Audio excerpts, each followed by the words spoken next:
Sky Guardian, you recommended that we read from another section of the Vachanamrut, spiritual discourses of Bhagwan Swaminarayan. Let us read from another passage. Today we are reading Gadhada 1:38. A merchant's balance sheet. On the evening of Maha Sudhi the First, Samvat 1876, or the 16th of January 1820 in our calendar, Sriji Maharaj was sitting on a small mattress which had been placed on the veranda outside the stables in Dada Khachar's Darbar in Gadhada. He was wearing a white case and had tied a white red-bordered feto around his head. He was also wearing a richly embroidered angarku and had covered himself with a thick white cotton cloth. At that time, an assembly of sadhus, monks, as well as devotees from various places had gathered before him. After glancing at all the devotees, Sriji Maharaj thought for a considerable length of time and said, "Please listen. I have something to say." He then continued, "From the time a satsangi, a participant, enters the satsang fellowship, a gathering of spiritual seekers, they should examine their mind by thinking, 'In the first year, my mind was like this. Then it was like this.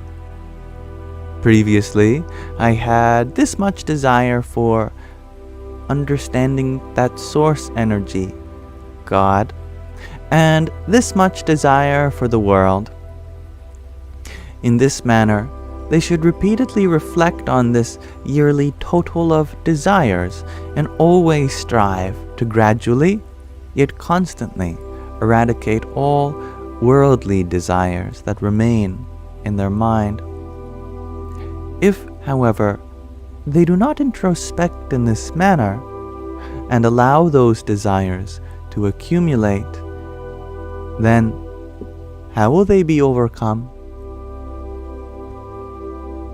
Consider, for example, the analogy of opening an account with a merchant. If one settles one's debts to them regularly on a monthly basis, then it would not be difficult to repay the debt. But if one waits to pay until the end of the year, it would be extremely difficult to settle the account. Likewise, one should introspect constantly. In reality, the mind is saturated with desires for the world. But in the manner of which sesame seeds are imbued with scent, by patting them between alternating layers of flowers, the mind should be similarly saturated with flowers in the form of constant remembrance of that source, God's divine actions and incidents, coupled with an understanding of that glory. The mind should constantly be entangled in a web in the form of these divine actions and incidents of the divine. And thoughts of divinity should be constantly conceived in the mind. As one thought subsides, another thought should be conceived. As the second thought subsides, a third should be conceived. In this manner, the mind should not be left idle. Saying this, Sriji Maharaj narrated the example of the ghost in detail. Thereafter, he continued, even if one begins to recall the divine incidents, discourses, and darshan, divine seeing of God, of just one day in this manner, there would be no end to them. If that is so, then there would certainly be no end to them for one who has passed 10 to 15 years in satsang, spiritual fellowship. These divine actions and incidents should be recalled in the following manner. Maharaj and the Paramahansas, great saints, held an assembly in this village in this manner. Puja was offered to Maharaj in this manner, and discourses took place in this manner, etc. Which is exactly how every passage in this book starts. Those divine incidents of God should be recalled over and over again. Moreover, for one who does not understand much, this is certainly the best method. Pardon me. In fact, there is no other method like it. May you get the name of this book, asks the doctored niece. You may, and I forgot to show the cover in case anyone was interested while we read. There, the Vachanamrut. Now I will warn you all, this does appear to be a longer passage today. We have 4 pages left to go or so, but they are small pages. Then you may say, we wish to take very little food and wish to observe many fasts, but I do not stress those methods. One should abide by those methods as best as one can according to one's given niyamas, their aspirations, inclinations on what not to do in the world, the injunctions. But what is truly to be done is what I have just described to you. Thereafter, Sriji Maharaj said, I believe that the mind should be free of worldly desires. No matter how much pravritti, which is a kind of thinking a person may do physically, if their mind is pure, then they cannot be seriously harmed. Even though outwardly, in society, a person engaged in pravritti appears to be discreditable. On the other hand, if a person's mind is full of worldly desires, and they are superficially behaving as if they are practicing nivritti, a lack of engagement in worldly thoughts, then they may appear to be respectable in society, but their jiva, that individual soul, will suffer severely. Why? Because at the time of death, it is those thoughts that are in one's mind that spring forth, just as the fawn sprang forth in Bharatji's mind during his last moments. Bharatji, or Bharat, is a name of a great king who lived long ago in India. India today is known as Bharat in most Indian languages, as the endonym for the subcontinent. The king, Bharat, is famously known for having a moment where at the end of his life, he felt great pity for this fawn who had fallen prey and hurt himself. He had loved the fawn greatly, which is good, but he kept his mind attached to the fawn, and therefore at the time of death, what remained in his mind was the fawn. This is only a problem because the last thought in one's life is what determines their next life, according to Hinduism. Therefore, Bharatji, the great king, got reborn as a fawn, and as a fawn he was unable to do spiritual austerities. As a result, he became a deer in his next life, even though he had originally renounced the kingdom. And Rishabdev Bhagwan was his father, a divine being. Therefore, to remain free of worldly desires mentally is my principle. By observing fasts, the mind does become weak along with the body, but when the body becomes robust again, the mind becomes robust as well. Therefore, mental renunciation is required along with physical renunciation. In fact, one whose mind entertains thoughts of God, but not thoughts relating to the world, should be considered eminent in our satsang fellowship. Conversely, those who do not do this are inferior. Furthermore, a householder should engage in worldly activities physically, but mentally, just like the renunciant, they should also remain free of worldly desires and should contemplate on God. Also, they should engage in social activities according to the command of God. Moreover, if mental renunciation is not genuine renunciation, then what about King Janaka, who was another great king, whose mind was like that of a great yogic master, despite ruling a kingdom? Therefore, only renunciation which is cultivated mentally is appropriate. Sriji Maharaj then explained, if impure thoughts arise in one's mind, one should reveal them. But, as the saying goes, only a dog would lick a dog's face. Or, when a married woman goes to a widow, the widow says, "Come, lady, may you also become like me." Similarly, to reveal one's thoughts to a person who also experiences impure thoughts like oneself is like the aforesaid examples. To whom, then, should one reveal one's impure thoughts? Well, one should reveal them to a person who is strong-willed, that no impure thoughts relating to the world arise in their mind.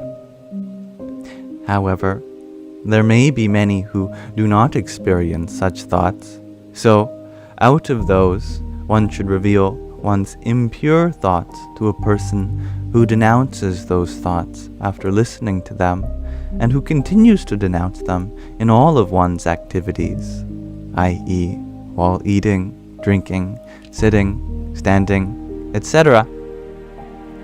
And there was another aforementioned quote that was in Gujarati, which I don't think I know how to read, although it is very similar to Devanagari.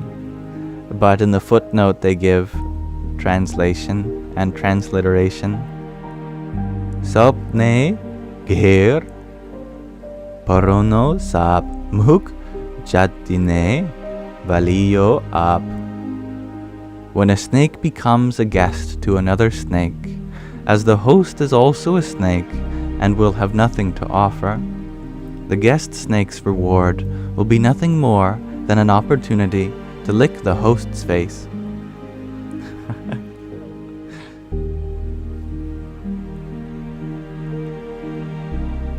Moreover, that person should have the same determination to eradicate others' impure thoughts as they have to remove their own. One should reveal one's impure thoughts to such a person. But if the person to whom one reveals one's impure thoughts does not counsel in this manner, and is themselves careless, then what can one gain from them? Therefore, after revealing one's impure thoughts in this way and eradicating them, one should continuously harbor thoughts only of God and become free from all the desires for the pleasures of the world. Thereafter, Sriji Maharaj said, "What are the characteristics of observing a fast on the day of Ekadashi, the 11th day of the lunar cycle, I believe. Well, the 10 Indriyas, which are the 5 organs of knowledge, the senses, and the 5 organs of locomotion, and the mind, the 11th should be withdrawn from their respective Vishais and attached to that source energy. That is considered as having observed Ekadashi. In fact, devotees should engage in this observance continuously. In comparison, if a person whose mind is not free from worldly desires in this way engages in observances and austerities physically, they do not benefit very much. Therefore, observing their own dharma, righteous duty, and understanding the glory of that source, a devotee should maintain a constant effort to free their mind of worldly desires. Sriji Maharaj then explained, a true renunciant is one whose mind never entertains a desire for objects that they have already renounced, just as one harbors no desire for feces once they have been excreted. Wasn't expecting that. Similarly, no desire arises for renounced objects. Thus the related verse which Naraji narrated to Shukaji. Here we have some Sanskrit. Tyaja dharma madharmam cha. From the Mahabharat, the Shanti Bharva Moksha Dharma. I don't know what it means. I don't think it gives a translation either. Oh, it does. My apologies. The essence of that verse is renouncing all objects except the Atma, the true self. One should behave only as the Atma and worship that source. Such a person can be called a perfect renunciant. Furthermore, householder devotees should behave in the manner of King Janaka, who said, although my city of Mithila is burning, nothing of mine is burning. Thus the verse, some more Sanskrit. Mithilayam pradhi ta tam name daha ti kinchana. From the Mahabharata, Shanti Parva, Moksha Dharma as well. I don't know if it gives a translation for this one though. A householder devotee with this type of understanding, even though they may possess a house, is a true devotee.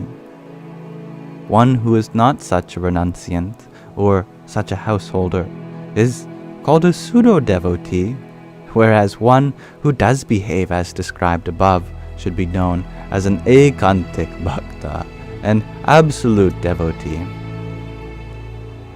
Thereafter, Senior Atmananda Swami asked Sriji Maharaj, what are the characteristics of the Jivatma, the individual soul, which is distinct from the body, the Indriyas, the senses, and the Andhakaran, the whole mind, and their presiding devas?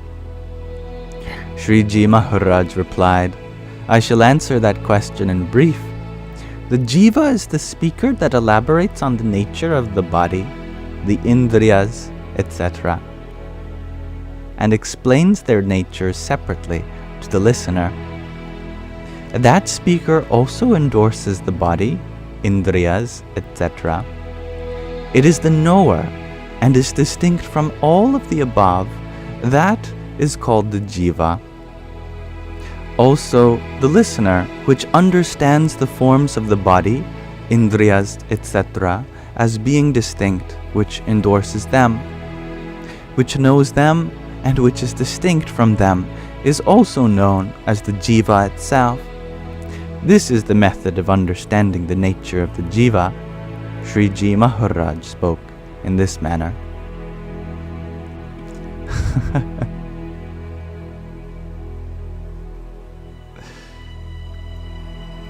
And thus we conclude Gadhada 138, a merchant's balance sheet. We covered many topics, and I hope if there was even one sentence in there that spoke to your heart, then I am happy with this reading thus far. So thank you everyone for listening and for your great patience as we read from the scripture. There is never an expectation for all of us to follow everything that's in there unless you dedicate yourself to the Swaminarayan faith as well, which, although I am not affiliated with, is something that I hold a lot of respect for. In case you're curious, you're welcome to go research more about that spiritual lineage, but I love reading about many different spiritual traditions with you all. Ragnhildur, you share that this reading reminds you of Proverbs 16:32. Should I even attempt to find it in this gargantuan Bible that seems to have a table of contents that does not align? I will try. Let me just see, according to the table of contents, where it's supposed to be, and perhaps we can search around.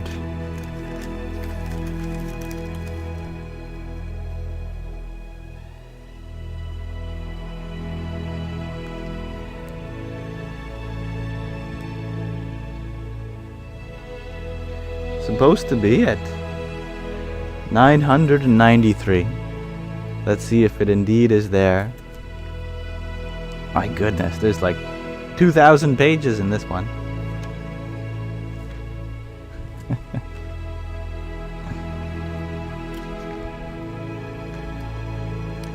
Song of Songs, the Psalms,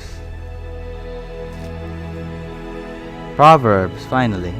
Here we are, 1632.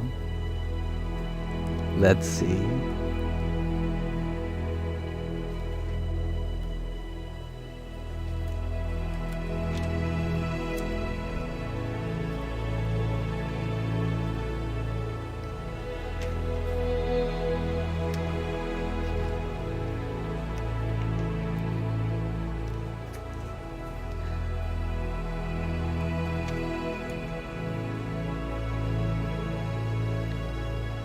(1632).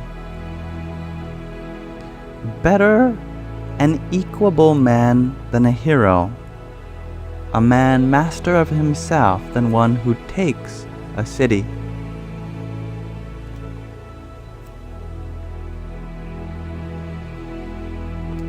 I love that.